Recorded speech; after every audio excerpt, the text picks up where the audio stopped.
I'm Georg V.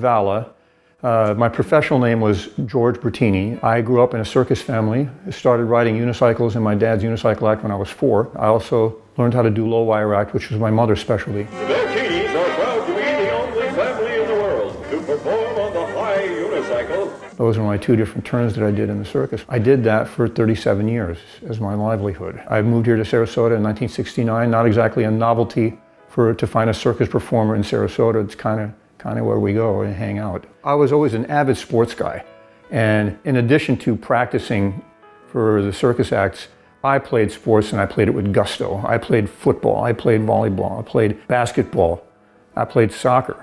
Anything that was physical, that was my pastime. And then I like to fish, and occasionally when the opportunity presents itself, and I liked gardening too.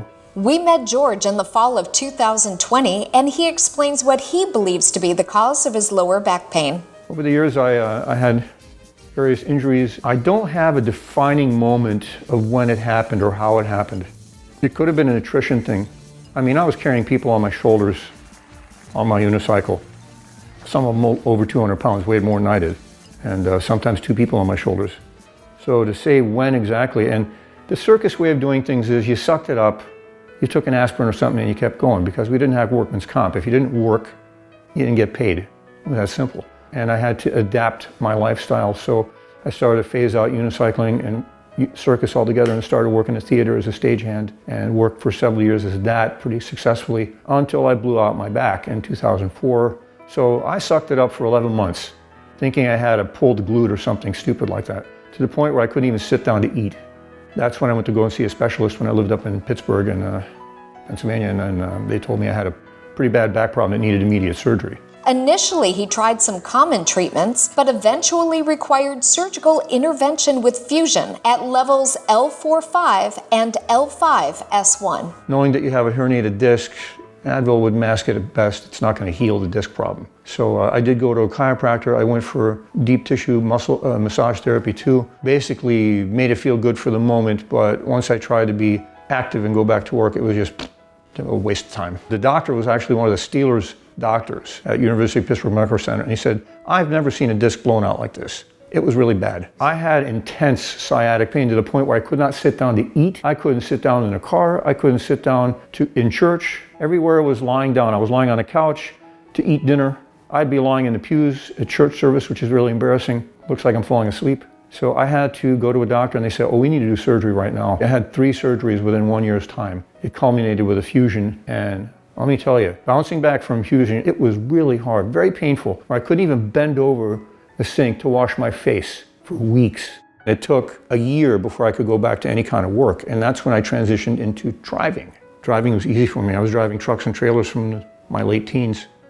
So what should I do? And somebody said they're hiring over at Norwind School Bus, and that's a suburb of Pittsburgh, and so I applied and I became a school bus driver and did that for 6.5 years and actually did well with it. After the long recovery from his fusion, George's pain seemed to be under control, but something changed in 2019. The pain started very recently. Within the past year, I'm an active man. I'm working around my house. I do renovations here at the home. I'm cutting my own grass. When somebody needs my help for something, I'm the first one to say, yes, I'll do it. But just like my circus work was a contributing factor to my first surgeries, when you're doing heavy manual labor, it's going to take a toll on you. I started feeling it, and it was odd because it was almost opposite of what my original pain was. Instead of when I was sitting, I was getting it when I was standing. I couldn't stand. And I was trying to find desperately to find something to lean on, because I couldn't stand for any length of time. It was just like somebody driving a screwdriver in my back. It was so painful. He is a self-proclaimed talk radio junkie and heard about Bonatti on our flagship station. I listen to 970 AM whenever I have a chance. And there's commercials for the Bonatti Spine Institute all the time on there. And you know, I asked people, because I work at a rehab hospital, who would you go to? So they referred me to a couple doctors here. I had another friend of mine who had spinal surgery done. She referred me to another doctor. "Oh, we can't see you for 6 weeks. We can't see you for 2 months. And I said, well, that's not acceptable to me, because I'm in a lot of pain. I want to get some kind of finality to this one way or the other. Either can be helped or not. And Dr. Bonatti said, we can see you in a couple weeks. Prior to visiting the Institute in person, Dr. Bonatti was able to pinpoint George's pain by reviewing his MRI. My pain was radiating down to my left knee, down the back of my leg. And I was really surprised that Dr. Bonatti, just by looking at the MRI, goes, you're hurting down the back side of your leg to your back of your knee. I said, yeah, I am. And it's getting pretty intolerable. And it was a different kind of pain than the original kind, because the original, it was a herniated disc. It was pressing on the nerve roots coming out from the spinal cord. And this time, according to what Dr. Bonatti found out when they reviewed the MRIs, is that I had one of the screws loosening and it was touching nerves, and I had stenosis, which is somewhat common after you get a fusion. So he said, that's why your pain is different, because it's a different type of injury or different kind of problem, if you will. So I was really encouraged when we did our Zoom meeting, how he could explain to me, without seeing me, where I'm hurting. He told me where I was hurting. I was amazed. I know I'm kind of chatty, but I was rather speechless at that point when he told me where I was hurting. I said, this guy really knows his stuff. And that gave me a great deal of confidence to go see a doctor who could, without seeing me, tell me where I'm hurting. Didn't even have to ask. He told me where I'm hurting. George had a few procedures in August 2020 with Bonatti neurosurgeon Dr. Thomas Nowak. We come in the morning, not too early, and they draw blood, do all that kind of stuff, put the IV in you. I remember climbing up on that table. So I had a total of 3 procedures done in 6 days. First one is when they removed the screws. I'm awake during this, and I hear pounding of metal on metal. Ping, ping, ping. So I knew pretty well that, the screws have been in there for 15 years, and they're probably not going to want to come out all that willingly. So it was not the most enjoyable experience I've had in life, I'll put it that way, because you're pulling out screws. And when you see how big they are, I'm glad that it hurt as little as it did. It was actually not that bad. All things considering I was just locally anesthetized. So one of the procedures was to take a laser and laser out the stenosis, which was pressing on the spine. It was quite a crimp, if that's what you call it, on my spinal cord. I had instant relief from that. Is that better? Yes, much.